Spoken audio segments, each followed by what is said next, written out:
우리 요한복음 3장 16절 말씀 함께 읽읍시다.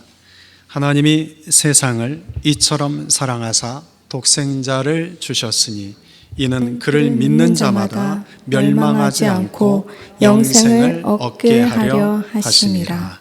아멘. 오늘은 성탄주일입니다. 성탄주일은 예수님의 이 땅에 태어나신 것을 기념하는 날입니다. 성탄주일은 정확히 말하면 예수님의 태어나신 날을 의미하지 않고 예수님의 태어나신 것을 기념하는 날입니다. 누가복음 2장 14절에 보면 이 성탄절이 갖는 의미에 대해서 이렇게 말씀하십니다. 지극히 높은 곳에서는 하나님께 영광이요 땅에서는 하나님이 기뻐하신 사람들 중에 평화로다. 성탄절이 되면 이런 슬로건을 보신 적이 있을 겁니다. 하늘에는 영광, 땅에서는 평화. 저도 성탄 축하 카톡으로 몇 통을 받았는데 거기에도 이런 문구가 여전히 있더라고요. 하늘에서는 영광, 땅에서는 평화. 그런데 이것은 성경에서 말씀하시는 성탄절의 의미와는 좀 거리가 멉니다. 성탄절은 예수님이 태어나신 것은 그저 하늘에서는 영광이 아닙니다. 영광이라는 것은 반드시 받으시는 분이 계십니다. 그래서 누가복음에서는 지극히 높은 곳, 하늘에서는 하나님께 영광이라고 말씀합니다. 우리의 영광을 받으실 분은 하나님이시기 때문입니다. 또한 땅에서는 평화, 이것도 성탄절의 바른 의미는 아닙니다. 누가복음 2장 14절 후반부를 보면 땅에서는 하나님이 기뻐하신 사람들 중에 평화로다 라고 말씀합니다. 그러니 예수님이 이 땅에 오신 것은 그저 하늘의 영광이 아니라 하늘에 계신 하나님께 영광이요, 또 예수님이 오신 그것은 이 땅에 있는 모든 이들에게 평화가 아니라 하나님이 기뻐하신 사람들 속의 평화라는 이야기입니다. 하나님이 기뻐하신 사람들, 이들은 하나님의 택하신 자들이요 예수를 그리스도로 믿는 자들입니다. 그런데 이 평화라는 것은 두 가지 의미가 있죠. 외적 평화가 있고 내적 평화가 있습니다. 그런데 예수님이 이 땅에 주시는 평화는 외적 평화는 아닙니다. 물론 외적 평화도 있지만 예수님이 우리에게 이 땅에 오셔서 주고자 하는 평화는 우리 마음속에 주시는 내적 평화, 이것을 평안이라고 부릅니다. 우리가 살고 있는 이 시대는, 또 우리가 살고 있는 이 세상은 늘 끊임없는 전쟁터입니다. 수없이 많은 갈등과 다툼이 있습니다. 우리가 살고 있는 이 시대 속에 저는 미국에 온 지 한 20여 년 정도 되는데 미국에 오는 그날부터 한결같이 들었던 이야기는 미국이 어렵다, 어렵다, 어렵다, 힘들다, 힘들다 라는 이야기밖에 들은 것이 없습니다. 우리가 살고 있는 이 시대에서 들려오는 그 소리를 들으면 마음에는 근심이 되고 걱정이 되고 염려가 되고 두려움이 오고 불안함이 생깁니다. 그러니까 우리가 살고 있는 이 시대는 평화를 맛볼 수가 없습니다. 그런데 이런 세상 속에 예수님이 찾아오셔서 하나님이 기뻐하시는 사람들 안에 평화를 주십니다. 하나님이 기뻐하시는 자들 중에 마음에 평안을 주십니다. 예수님 우리에게 평안을 주시는 분입니다. 요한복음 14장 27절에 평안을 너희에게 끼치노니 곧 나의 평안을 너희에게 주노라. 내가 너희에게 주는 것은 세상이 주는 것과 같지 아니하니라. 너희는 마음에 근심하지도 말고 두려워하지도 말라. 성탄절이 되면 세상에 있는 사람들이나 믿는 사람들이나 똑같이 다 기뻐합니다. 성탄 카드를 주고받기도 하고 성탄 선물을 주고받기도 하고 또 모여서 성탄절을 맞아서 축하 파티 같은 걸 열기도 하죠. 그런데 우리가 아는 것처럼 성탄절의 주인공은 산타가 아닙니다.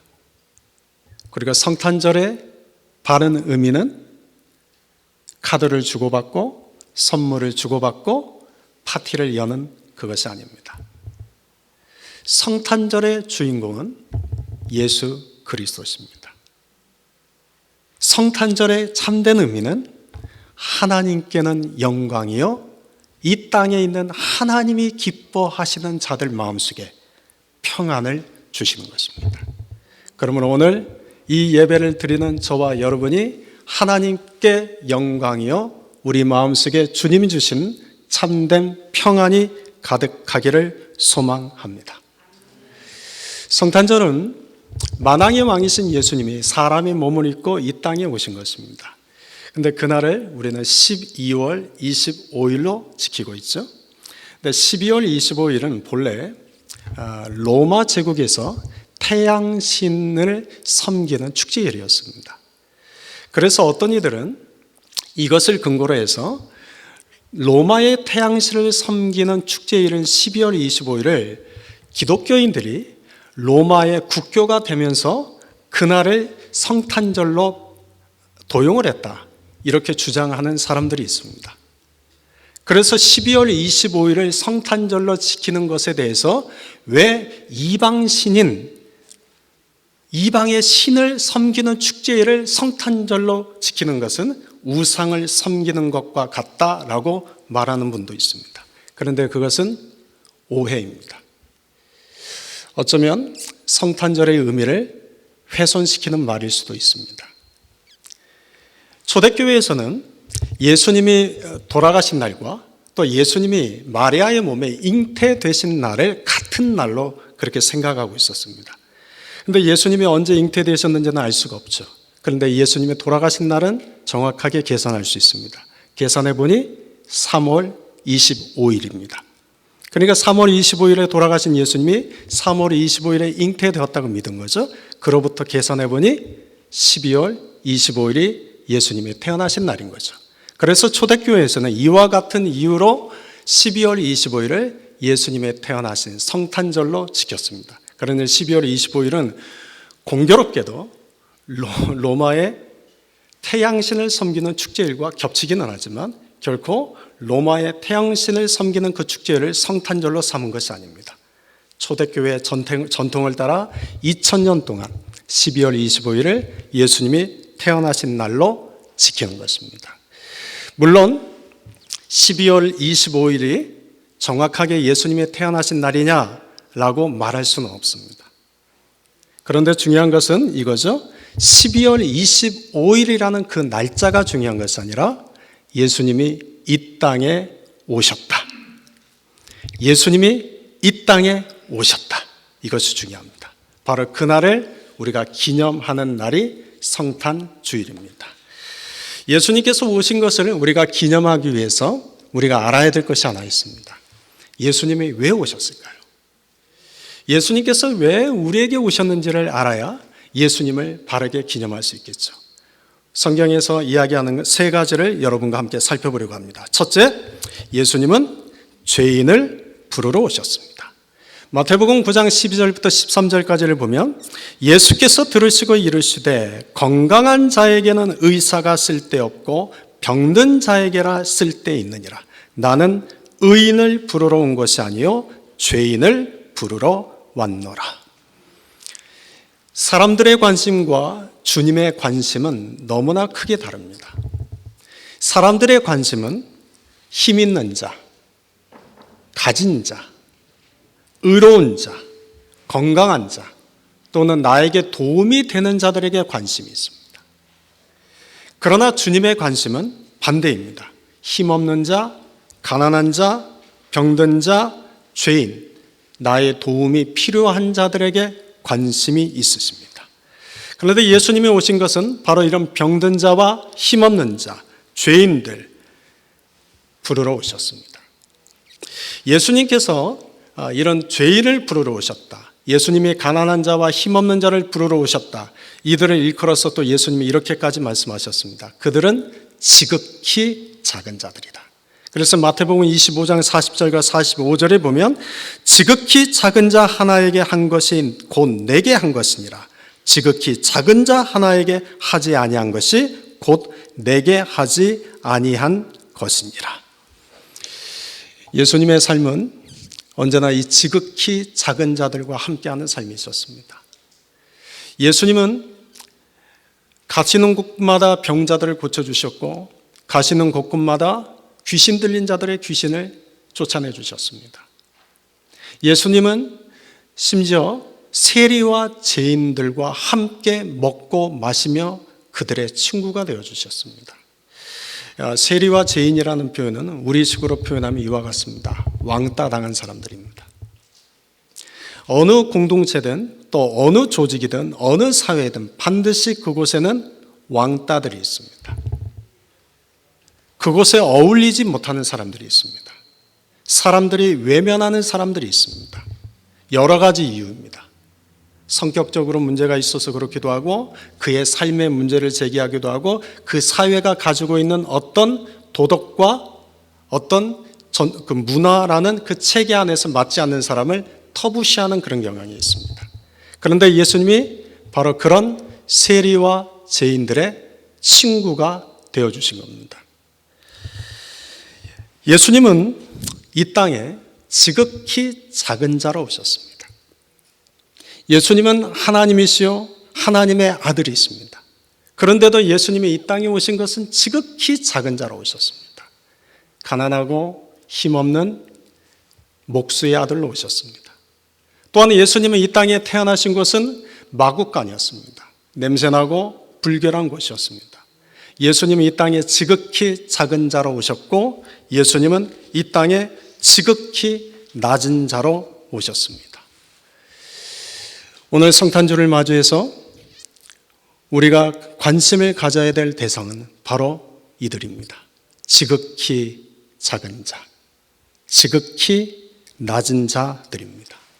이들은 병자요, 이들은 죄인들이요, 이들은 가난한 자요, 이들은 힘없는 자요, 또한 이들은 사회에서 쉽게 인정하지 못하고 포용하지 못하는 세리와 같은 자들입니다. 여러분, 우리는 예수님처럼 지극히 낮은 자의 자리로 내려가야 됩니다. 우리는 예수님처럼 지극히 작은 자가 되는 일에 힘써야 합니다. 우리가 살고 있는 이 시대는 지극히 높은 자료가 되는 데 힘을 씁니다. 지극히 큰 자가 되기 위해서 힘을 씁니다. 그런데 하나님 나라에서는 하나님의 백성들은 지극히 낮은 자가 되는 일에, 지극히 작은 자가 되는 일에 힘을 써야 합니다. 마태복음 11장 29절에서 예수님이 이렇게 우리에게 말씀하십니다. 나는 마음이 온유하고 겸손하니 나의 멍에를 메고 내게 배우라. 예수님의 마음은 겸손하고 온유하십니다. 이런 예수님의 마음을 쉽게 한 단어로 표현하면 낮아짐의 마음입니다. 예수님은 낮아짐의 마음을 가지고 이 땅에 오셨고 낮아짐의 마음을 가지고 이 땅을 사셨습니다. 그런데 우리가 살고 있는 사람들의 마음은 늘 높아짐의 마음입니다. 어떻게 하면 내가 높은 자가 될까? 내가 어떻게 하면 큰 자가 될까? 이것이 우리의 마음입니다. 그러나 예수님의 마음은 낮아짐의 마음이요, 하나님 나라에서는 자기를 낮추는 자들로 가득합니다. 세상에서 가득한 것은 자기를 높이는 자들로 가득하지만 하나님 나라에서는 자기를 낮추는 자들로 가득합니다. 그리고 이런 하나님 나라에는 법칙이 하나 있습니다. 누구든지 자기를 높이는 자는 낮아지고 자기를 낮추는 자는 높아지리라. 사랑하는 성도 여러분, 저는 우리 교회에 하나님 나라가 되기를 소망합니다.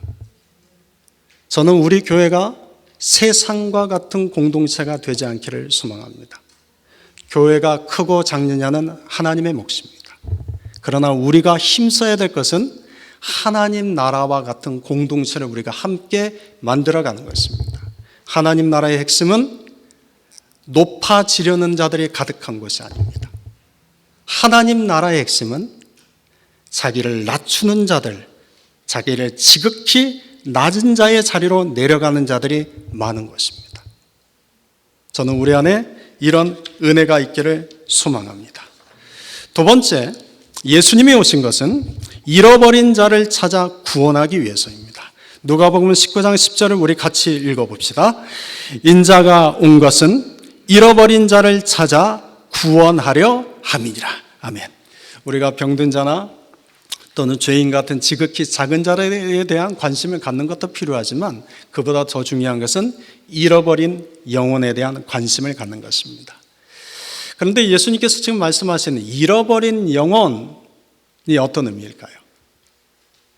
예수님이 말씀하시는 잃어버린 자라는 것은 해석에 많은 여지가 있지만 성경적으로 이야기하면 이 잃어버린 영혼이라는 것은 하나님의 자녀였으나 하나님을 떠난 자들을 의미합니다. 예수님을 따랐으나 예수님을 떠나 길을 잃고 방황하며 사는 자들을 의미합니다. 우리가 구원과 관련돼서 한 가지 오해하는 것이 있는데 예수님과 관련된 것입니다. 여러분, 예수님은 이 땅에 모든 사람을 구원하러 오신 것이 아닙니다. 우리가 습관적으로 알고 있는 것은 예수님은 이 땅의 모든 사람을 구원하러 오셨다라고 하는데 예수님은 이 땅의 모든 사람을 구원하러 오신 것이 아닙니다. 이건 제 이야기가 아닙니다. 예수님이 하신 말씀입니다. 요한복음 6장 39절입니다. 나를 보내신 이의 뜻은 내게 주신 자 중에 내가 하나도 잃어버리지 아니하고 마지막 날에 다시 살리는 이것이니라. 여러분, 예수님이 마지막 날에 살리고자 하신 이는 하나님이 예수님에게 주신 자입니다. 예수님은 내 아버지께서 내게 주신 자, 그들을 살리시기 위해서 이 땅에 오셨습니다. 그래서 예수님의 공생의 마지막 날에 겟세마네 동산에서 예수님은 땀방울이 핏방울이 되도록 간절하게 기도하셨습니다. 예수님은 그때 기도할 때 기도하셨던 그 대상은 세상의 모든 사람들이 아닙니다. 요한복음 17장 9절에 이렇게 기록합니다. 내가 그들을 위하여 비옵나니 내가 비옵는 것은 세상을 위함이 아니요 내게 주신 자들을 위함이니라. 여러분, 예수님은 세상의 모든 사람들을 위해서 마지막에 그렇게 간절하게 기도하신 것이 아니라 하나님이 내게 주신 자, 하나님이 내게 맡겨주신 영혼들을 위하여 간절하게 기도하신 겁니다. 그리고 그 기도가 끝나고 로마 군인이 예수님을 붙잡으러 왔을 때 예수님은 하나님께 이렇게 고백을 합니다. 이는 아버지께서 내게 주신 자 중에서 하나도 잃지 아니하여 싸웁니다. 사랑하는 성도 여러분, 우리는 하나님께서 예수님에게 주신 자일까요, 아닐까요? 우리는 하나님께서 예수님에게 맡겨주신 자일까요, 아닐까요?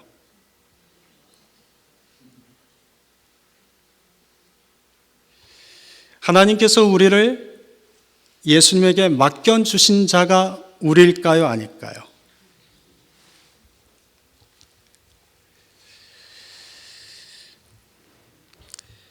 요한복음 10장 26절부터 27절에 하나님께서 아버지께서 예수님에게 맡겨주신 자인지 아닌지를 이렇게 구분하라고 말씀합니다.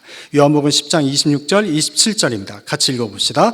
너희가 내 양이 아니므로 믿지 아니하는도다. 내 양은 내 음성을 들으며 나는 그들을 알며 그들은 나를 따르느니라. 여러분, 우리가 하나님이 예수님에게 맡겨주신 자인지 아닌지를 어떻게 알 수 있습니까? 어떻게 알 수 있습니까? 여러분, 예수님을 믿으십니까? 여러분은 주님의 음성이 듣고 가십니까? 예수님의 양은 예수님의 음성을 듣고 갑니다.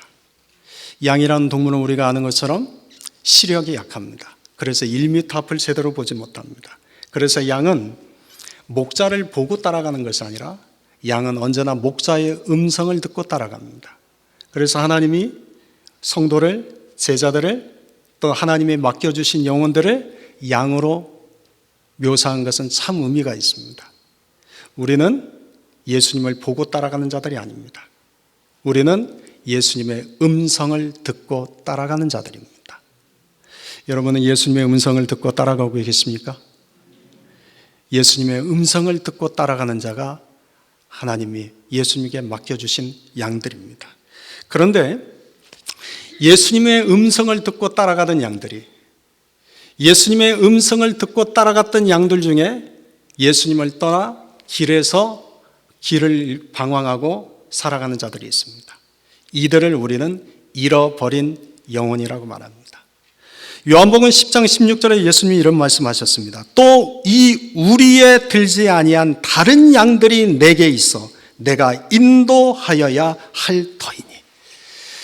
여러분, 이 우리에 들지 아니한 다른 양들이 내게 있다고 말씀합니다. 예수님의 음성을 듣고 따라가야 할 양인데, 예수님의 양임에도 불구하고 어떤 이유에서든 예수님의 음성을 듣지 못한 채 세상 속에서 길을 잃고 방황하는 이 우리에 들지 아니한 다른 양들이 있다는 겁니다. 그들이 잃어버린 영혼입니다. 여러분, 이 시대에는 이런 잃어버린 영혼이 많을까요, 적을까요? 오늘 이 시대는 잃어버린 영혼이 많을까요, 적을까요? 엄청 많습니다. 여러분, 미국이 한때는 백인들을 기준으로 하면 90% 이상이 크리스찬이었습니다. 그러나 백인들 중에 이제는 교회를 다니며 신앙을 갖고 살아가는 사람은 채 20%도 되지 않습니다. 그 중에서도 리얼 크리스찬으로 살아가는 사람은 채 10%도 되지 않습니다. 멀리 볼 필요 없습니다. 한때는 우리의 자녀들이 어렸을 때는 부모를 따라서 교회를 다녔습니다. 한때는 그렇게 열심히 하나님을 예배했고, 한때는 열심히 하나님을 찬양했고, 한때는 열심히 하나님의 말씀을 외우며 살았습니다. 그랬던 자녀들이 대학을 가는 순간 하나님을 떠납니다. 여러분, 잃어버린 영혼들이 너무나 많은 시대에 우리가 살고 있습니다. 그래서 우리의 선교지는 국경 밖에 있는 것이 아니라 우리 가정 안에서부터 시작됩니다. 여러분은 잃어버린 영혼, 그런데 누가 그 잃어버린 영혼을 찾아 그들을 구원하실까요? 누가 하실까요? 누가 하실까요? 다시 요한복음 10장 16절을 보면 이렇게 예수님 말씀하십니다. 내가 할 터이니라고 말씀하십니다.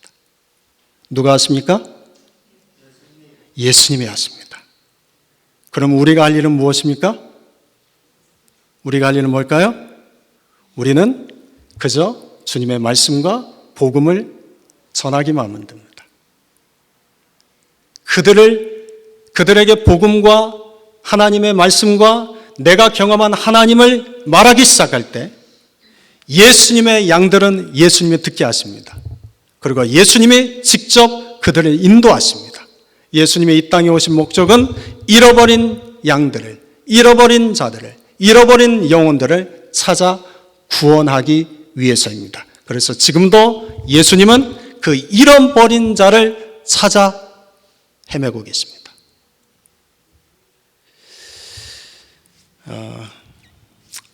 오늘 우리 그 지미가 저랑 이제 주일 설교를 준비하다가 이런 간증을 해줬어요.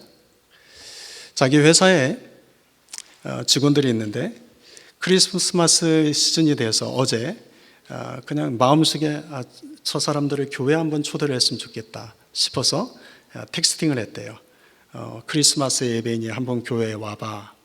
그랬더니 부부가 왔대요. 그 미국 교회 예배드리러.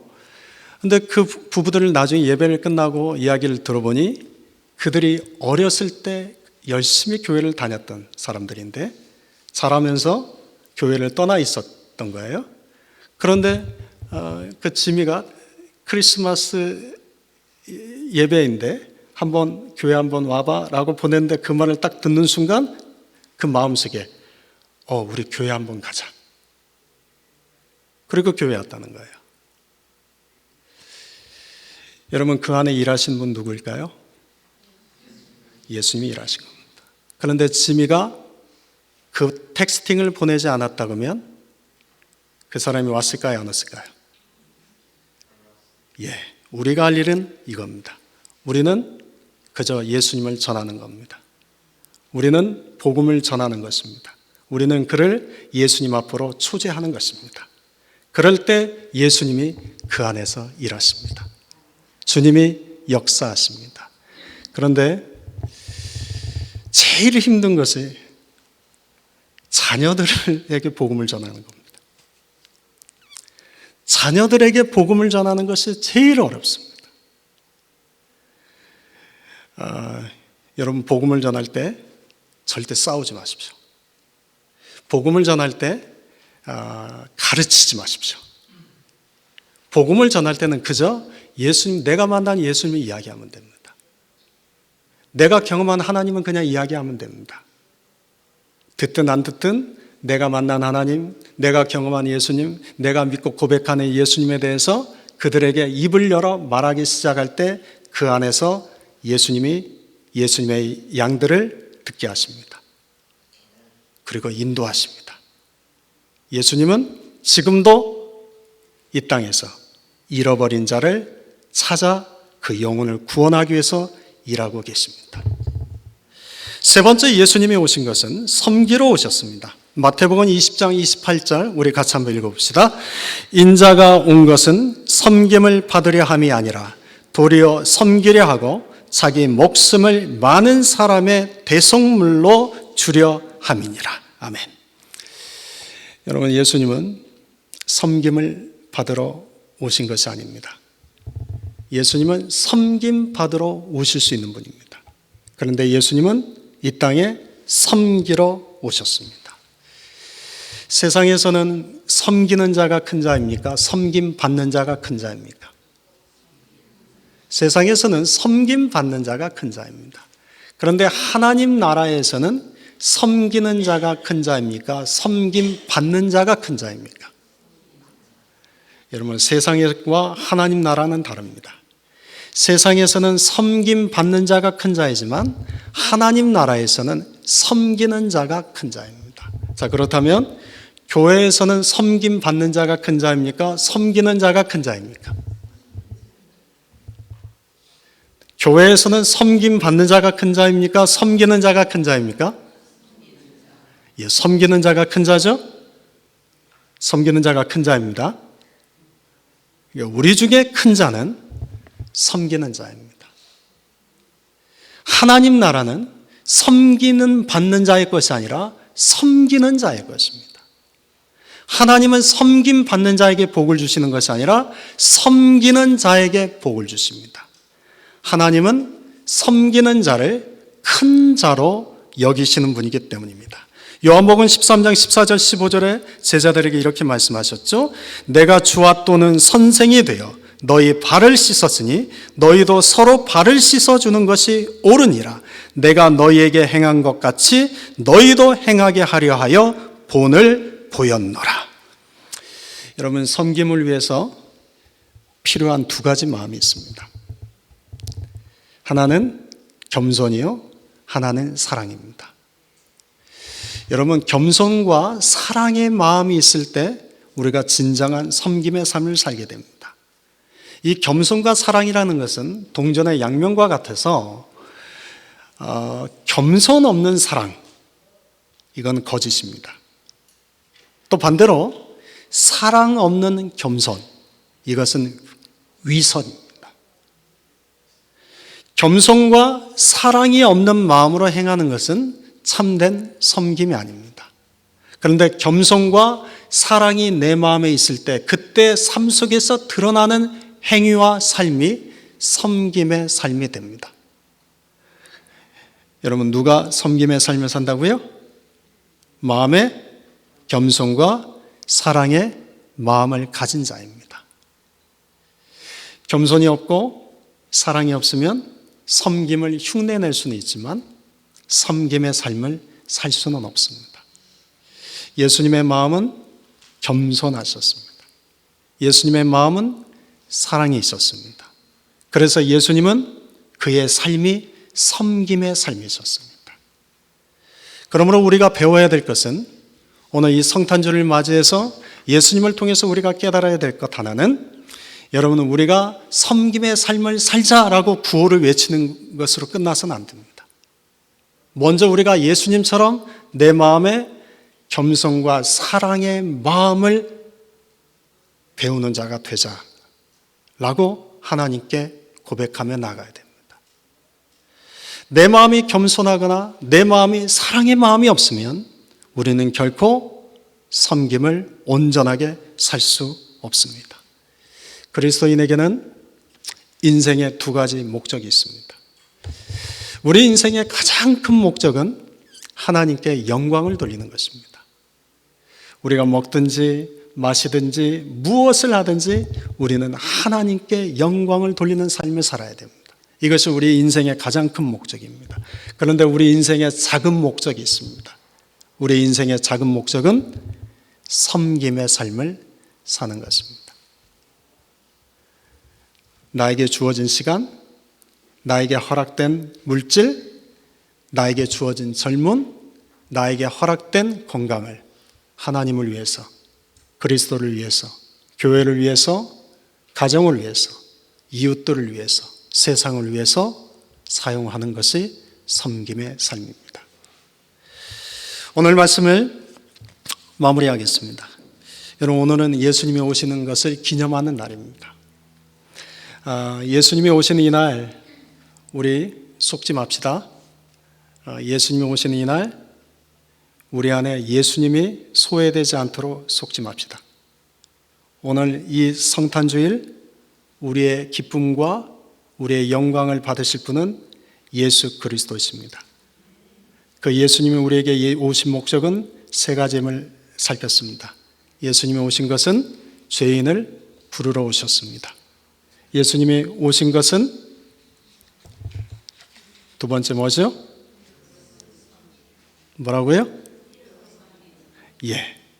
잃어버린 자를 찾아 구원하시기 위해서입니다. 예수님이 오신 세 번째 목적은요?